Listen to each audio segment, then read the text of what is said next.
Oh yes, but first let's start with rivers. They are an important part of our landscape, indeed. They shape large parts of it over time.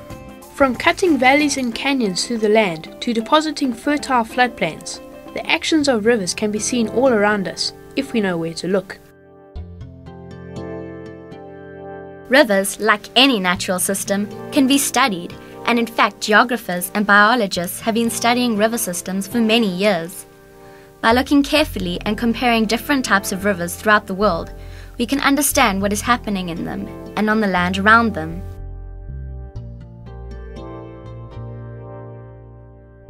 This is an example of a typical river water column. This gives us a good idea of the biology and what the water in a river is made up of. Flowing water is very strong and can cause erosion.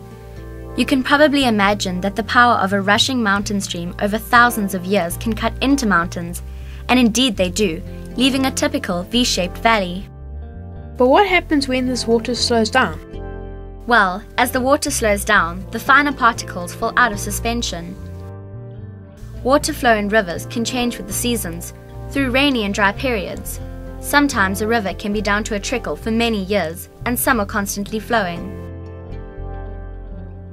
But how do rivers transport sediments?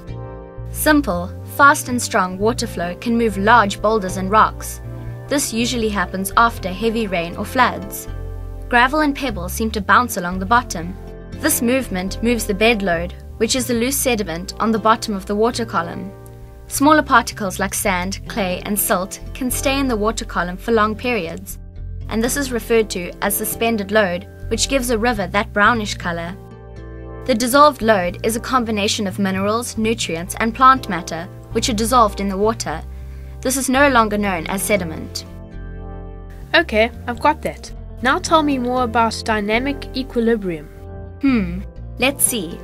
Rivers respond to changes in the landscape around them, like the steepness of the slope, the type of sediment or rock they are flowing through, and the amounts of water and sediment. Only when they get to a shape that best fits these features will the river be stabilized and be in balance. A good example of this is the Storms River.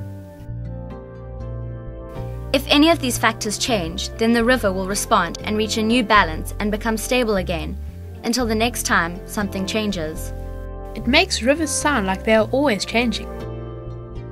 They are, but these changes take a very long time, Chaka, and rivers can't think about these things. These actions are just a natural response, but the science behind it can be so complicated, they'll probably make your brain ooze out of your ears. Stop being so gross, Ribbit. Okay, Chaka. Even the people that spend their lives studying rivers don't yet fully understand all the processes and how they interrelate. This shows there's always more to learn in science.